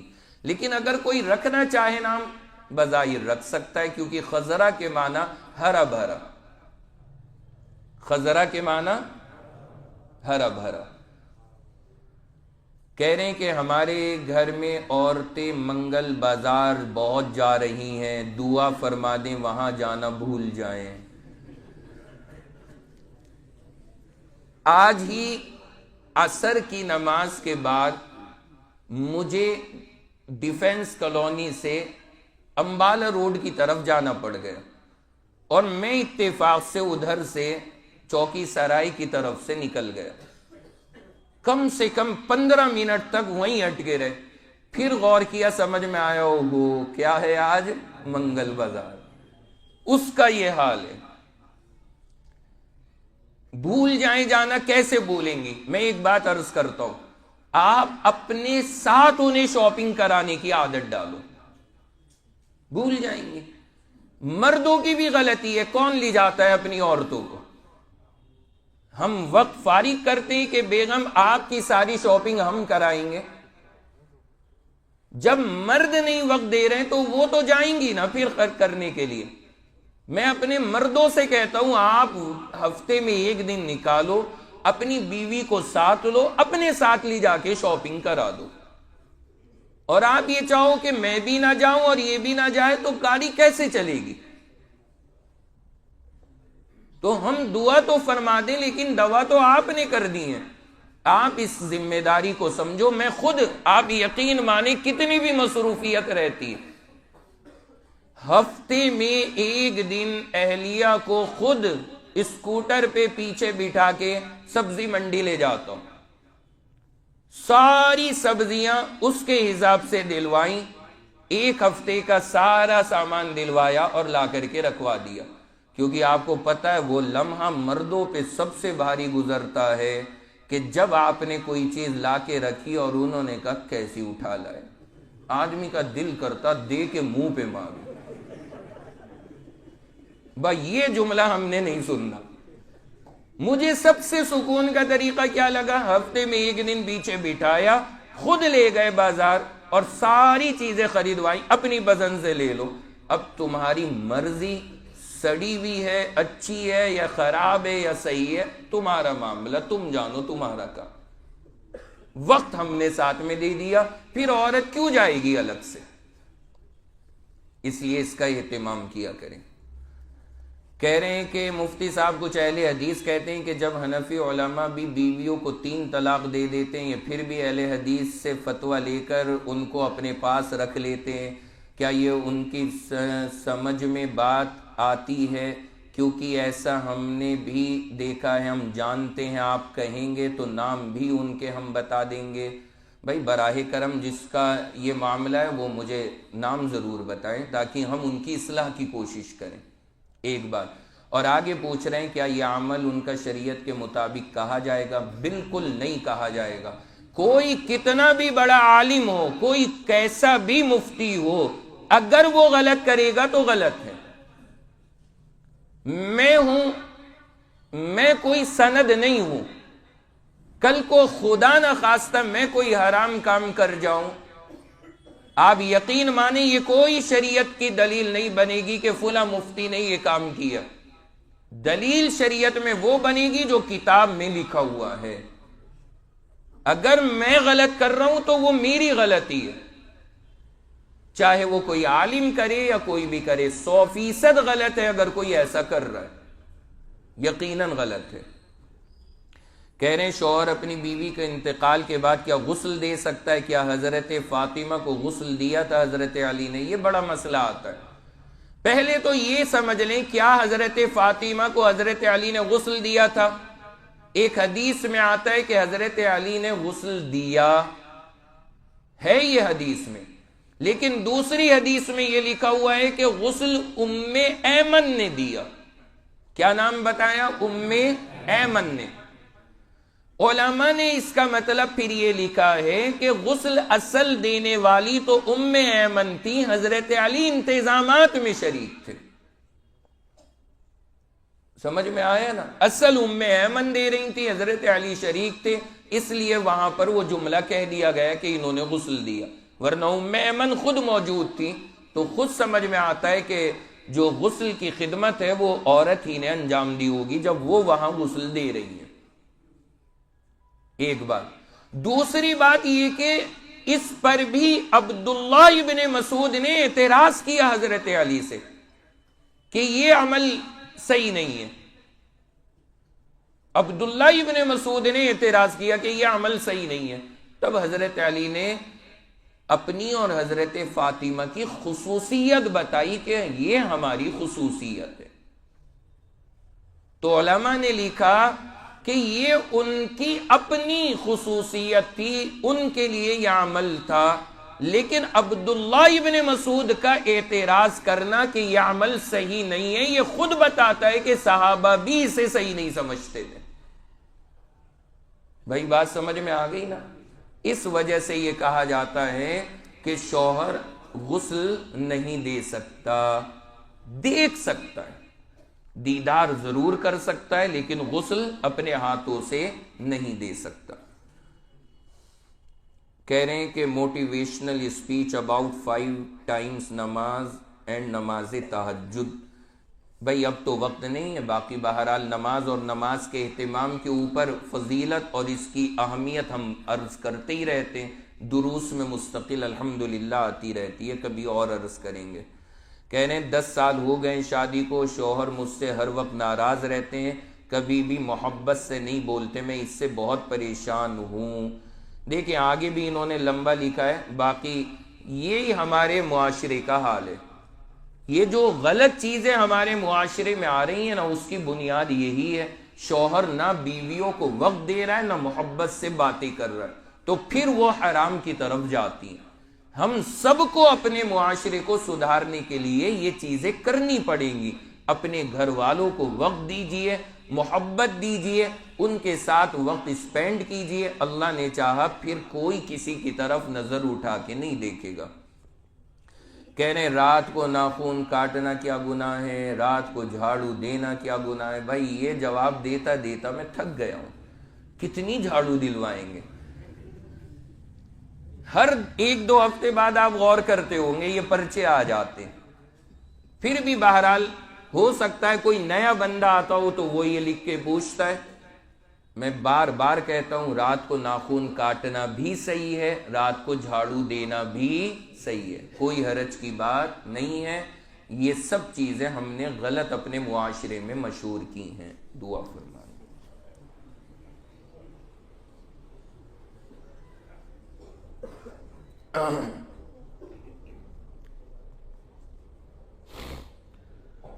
الحمد للہ رب العالمین الرحمن الرحیم والصلاة والسلام على سید الانبیاء والمرسلین محمد وعلى آلہ واصحابہ اجمعین. ربنا آتنا فی الدنیا حسنہ وفی الآخرۃ حسنہ وقنا عذاب النار وقنا عذاب القبر وقنا عذاب الحشر وقنا من فتنة المسیح الدجال. یا اللہ ہم سب کے ساتھ رحم کا، کرم کا، فضل کا معاملہ فرما. یا اللہ ہماری غلطیوں کو اپنے فضل و کرم سے معاف فرما. یا اللہ ہمیں اپنی محبت والے اعمال کی توفیق عطا فرما. ناراضگی والے اعمال سے ہم سب کی حفاظت فرما. میرے مولا کریم ہمارے یہ سارے بھائی بہن قرآن کو سیکھنے اور سمجھنے کے لیے آئے ہیں، اللہ سب کے آنے کو قبول فرما. یا اللہ سب کی دونوں جہاں کی مشکلات کو آسان فرما. یا اللہ ہم میں یا ہمارے رشتہ داروں میں جو بھی بیمار ہیں سب کو شفا عطا فرما. یا اللہ جو بھی قرضوں میں ہیں ان کے قرض کی ادائیگی کے اسباب پیدا فرما. یا اللہ ہر طرح سے ہمیں سکون عطا فرما، راحت عطا فرما. مسجدوں کی، مدرسوں کی، خانقاہوں کی، تمام مسلمانوں کی حفاظت فرما. مسلمانوں کے گھروں کی، کاروبار کی حفاظت فرما. میرے مولا کریم اس ملک میں امن و امان عطا فرما. ہر طرح کی بدامنی سے ہمارے ملک کی حفاظت فرما. یا اللہ ہمیں محبت کے ساتھ میں یہاں رہنے کی توفیق عطا فرما۔ یا اللہ جو فتنہ فساد پھیلانا چاہتے ہیں اللہ انہیں اپنے ارادوں میں ناکام فرما۔ یا اللہ اس مجلس کے اندر ہم نے جتنی دعائیں مانگی ہیں وہ تمام چیزیں، اور جو ہمارے لیے ضروری ہے اور ہم مانگ نہ سکیں وہ تمام چیزیں بغیر مانگے ہمارے آقا سرور دو عالم جناب رسول اللہ صلی اللہ علیہ وسلم کے صدقہ طفیل میں قبول فرما۔ وصلی اللہ تعالی علی خیر خلقہ محمد وعلی آلہ واصحابہ اجمعین برحمتک یا ارحم الراحمین، آمین یا رب العالمین۔